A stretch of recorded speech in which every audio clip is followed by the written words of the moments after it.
This woman was abused. And so was he, to use the institution to try and do all the things that a batterer would do, like, oh, here's what we're gonna do. We're gonna cut off the money. We're gonna not leave you security. We're gonna do all those things to make you comply and come back.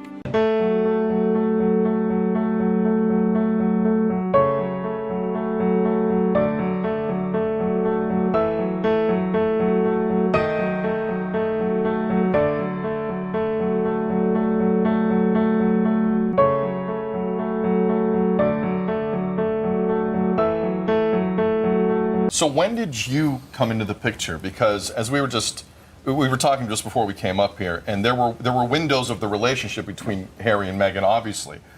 When did you and your security team come into the picture, and who was paying for it? Well, once the announcement was made that Harry and Meghan were dating, everything just took off. And there was some rumors prior to the announcement, and we had some paparazzi outside the house. Once the announcement was made, NBC Studios contacted me and asked if I was available to provide the security protection for Meghan, because things were just getting out of control. There was death threats coming in. The people were trying to get onto the paparazzi were trying to get onto the studios and everything else. So I moved in, the announcement was made, and it went from 3 paparazzi outside the house to 50 paparazzi and the satellite trucks and everything else. Wow. So the complete neighborhood was disrupted. You know, it was a quiet neighborhood. You could walk the dogs. The cleaners would come in and everything else. Once the announcement was made, all of this shut down. And the paparazzi were trying to get into everything. And usually we're seen as a very low-key city, which is why stars find it attractive, because you don't get bothered. And all of a sudden, in the documentary, the series, they show she had to close her windows, that neighbors were being talked into buying cameras to spy and feed them info. There were tarps that had to be built around her show, Suits, and that's the only way they could actually still film the show safely. And she felt sort of bad about all the attention that was given to her, but it was something that had to be done. You saw it yourself. Yeah, it was very, very difficult for her to go from being a celebrity on a show to being part of the #1 family in the world. What's the craziest thing you saw during that initial period, during the dating period? Well, we were transporting her around from studio if you needed to go downtown or anything. She couldn't go out shopping or anything else. Right. Craziest thing, we were getting chased by vehicles with the paparazzi. Here. When you say chased, how fast are you talking? Well, we're doing the speed limit, and they're right up our back end of the vehicle. We're going down alleys to try and get away right in the back, like dangerously close. Dangerously close. Which, for civilians, it can cause a traffic accident and everything else. You know, there's 2 types of paparazzi I look at. You've got the media, people that want to interview, and then you've got the photo guys. One thing with the photo guys is the fact that they're trying to get the best shot they can for $1 million. So they're more dangerous. They're more dangerous. They'll do what they need to do. I mean, we had neighbors complaining because paparazzi were knocking on the window, knocking on the door, asking if they could get into the bedroom that's looking over the garden to get shots. Oh my gosh. You know, this is the sort of stuff. And psychologically, for Meghan, it was stressful. Yeah. You know? Yeah, of course. You know, thank you for bringing that up. Because I know there are people watching this, and I'd be lying if I said I didn't have a similar thought, and I think you can speak to this, who think this of someone who marries into the royal family. Because it's not a normal family, as we know. If Princess Diana had to deal with it, if Kate Middleton had to deal with it, if the Queen Consort, we forget sometimes, but the Queen Camilla had to deal with it, what's the difference now with Meghan? Okay. With the Queen Consort, with Diana, and with Kate, they're in England. They've had a lot of transparency to that sort of lifestyle. With Meghan, she's in North America, okay? She's probably seen a lot of that on TV, or you couldn't contemplate how bad it was going to get.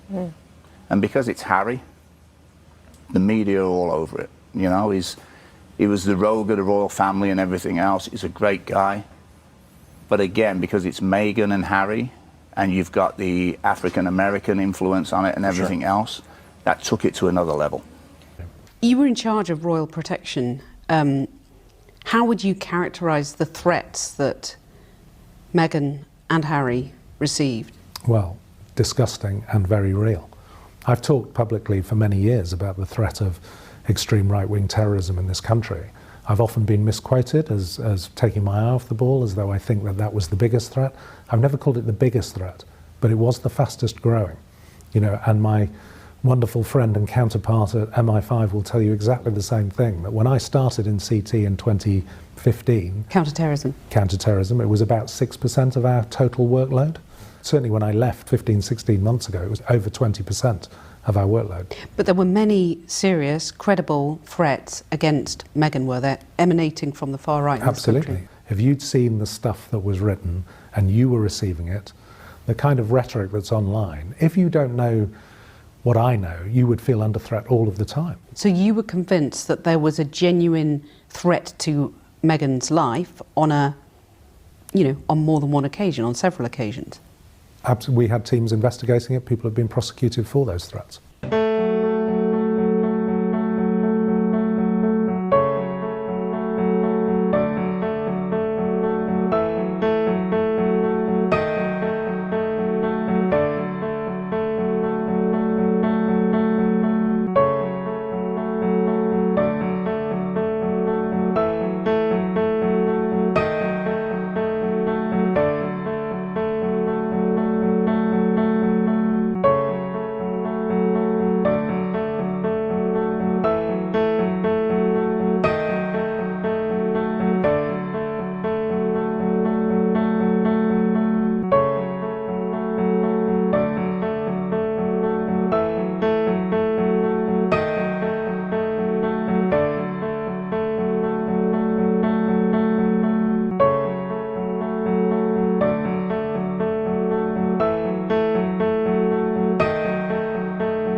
Prince Harry and Meghan Markle's recent move to British Columbia has caused quite a stir, and it's attracted a significant amount of attention from foreign media.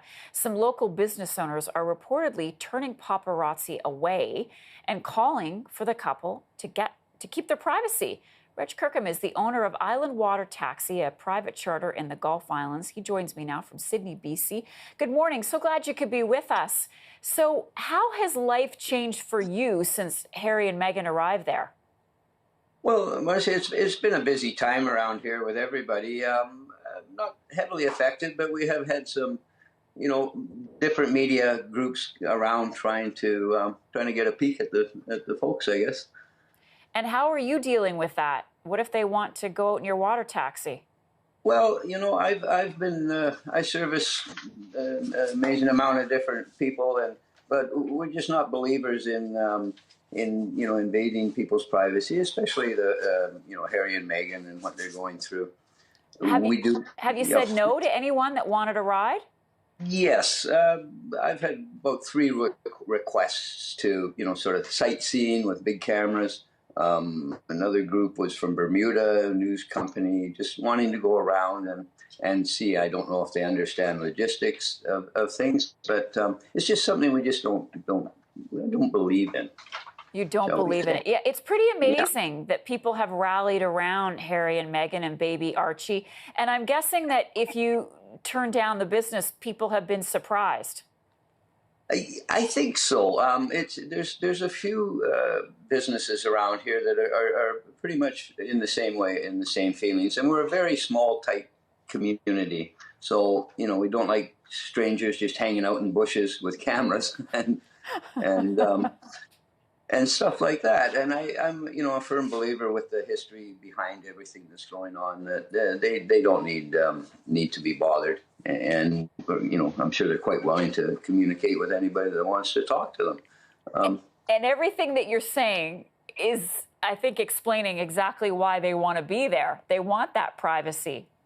Well, we're one of the most beautiful places in the world. We're safe and we're quiet, and we just do our own thing and be able to walk in the forests and enjoy the lifestyle we have here. We have a very high-profile, wealthy neighborhood.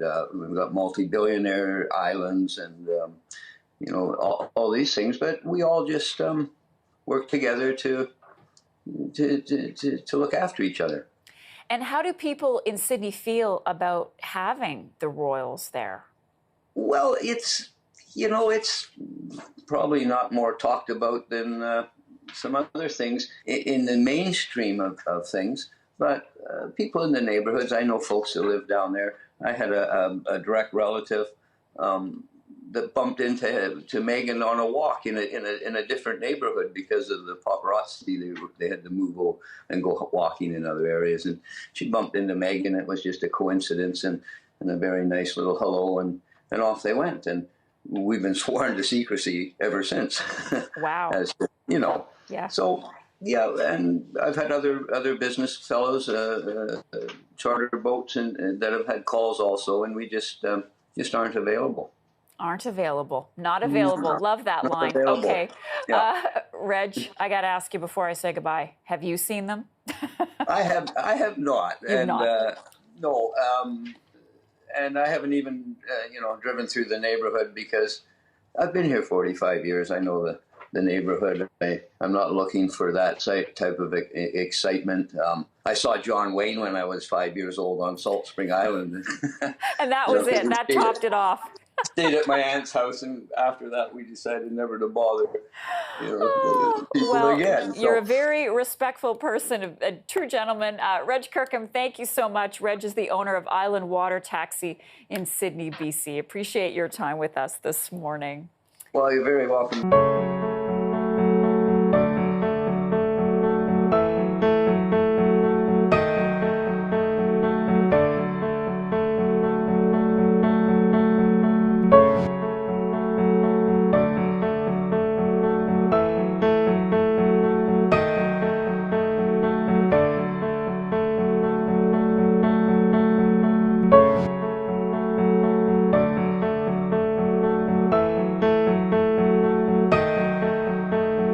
Tyler Perry, who offered up his Beverly Hills mansion to Meghan and Harry without having ever met them in person.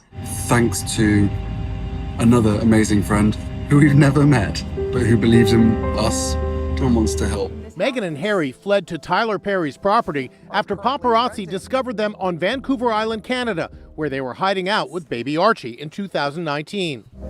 That's another one there. Paparazzi vehicle. I was just a wreck. I was just crying. In the documentary, Perry states he offered to help because he believed Meghan was being emotionally abused by the palace and British media. British public opinion is that it's all Meghan's fault. She's a controlling woman. At Perry's mansion, the couple says they found bliss. We see baby Archie take his first steps. Archie took his very first steps right here. And also see them celebrating his first birthday. We were there for 6 weeks and no one knew. My family still thought I was in Canada. Harry and Meghan probably thought they'd be safe from prying eyes when they moved into Tyler Perry's estate in a gated community in the Hollywood Hills. But now they're facing a new threat to their privacy: drones flown by paparazzi photographers. According to the LAPD, the drones were first seen flying over the property on May 9th, then again on May 19th, 20th, 21st, and May 25th, Memorial Day. Police confirmed the incidents, calling it an ongoing drone issue. The couple recently volunteered to bring food to the needy during the COVID crisis. It's not known who notified cops about the drones, Meghan or Harry, but the calls were made to a non-emergency police number. According to the website, The Daily Beast, Meghan and Harry said that a drone flew just 20 feet above them as they played with their son Archie by the pool. Tyler Perry's estate is estimated to be valued at $18 million. It's situated on a hill, offering magnificent views of downtown Los Angeles and the ocean. But it's also near a popular hiking trail, which was reopened as the region relaxes its COVID-19 lockdown orders. Green mesh has been installed for additional privacy.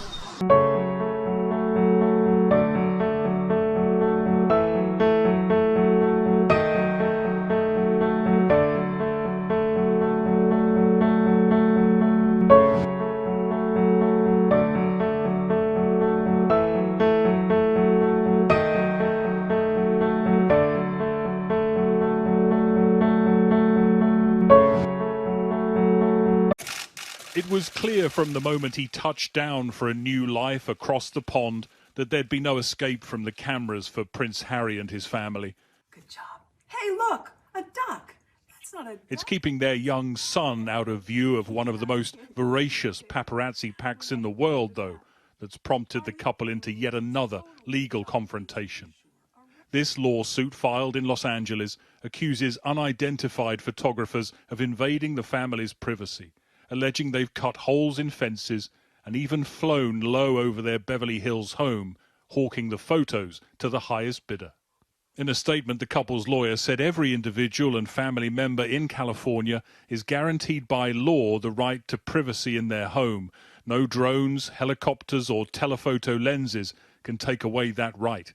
The Duke and Duchess of Sussex are filing this lawsuit to protect their son's right to privacy in their home without intrusion by photographers, and to uncover and stop those who seek to profit from these illegal actions. The couple say they accept there is legitimate media interest in them, but what's happened in California has, in their words, crossed a red line.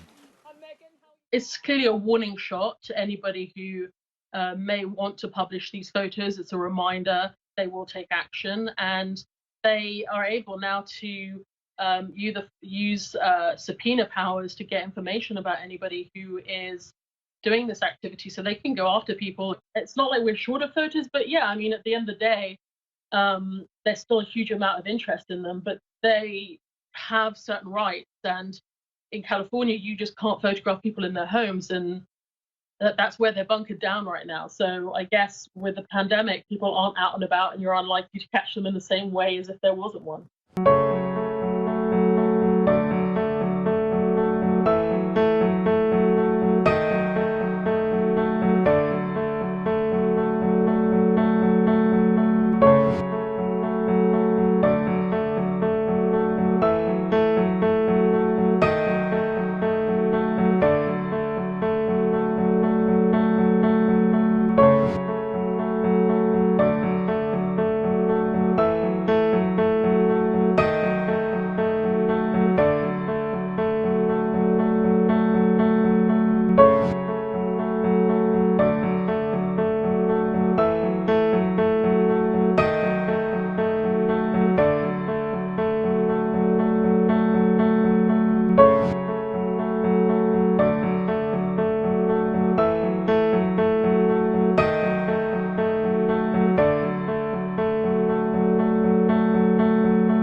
Response to a paparazzi chase involving Prince Harry and his wife last night. Pretty scary. Apparently 2 NYPD officers involved. We all know the history with that family here. What do you know about that? What can you tell New Yorkers and about that? You know, it's clear that the press, paparazzis, they want to get the right shot, they want to get the right story. But public safety must always be at the forefront. The briefing I received, 2 of our officers could have been injured. New York City is different from a small town somewhere. You shouldn't be speeding anywhere, but this is a densely populated city. And I think all of us, I don't think there's many of us who don't recall how his mom died, and it would be horrific to lose an innocent bystander during a chase like this, and something to have happened to them as well. So I think we have to be extremely responsible. I thought that was a bit reckless and irresponsible.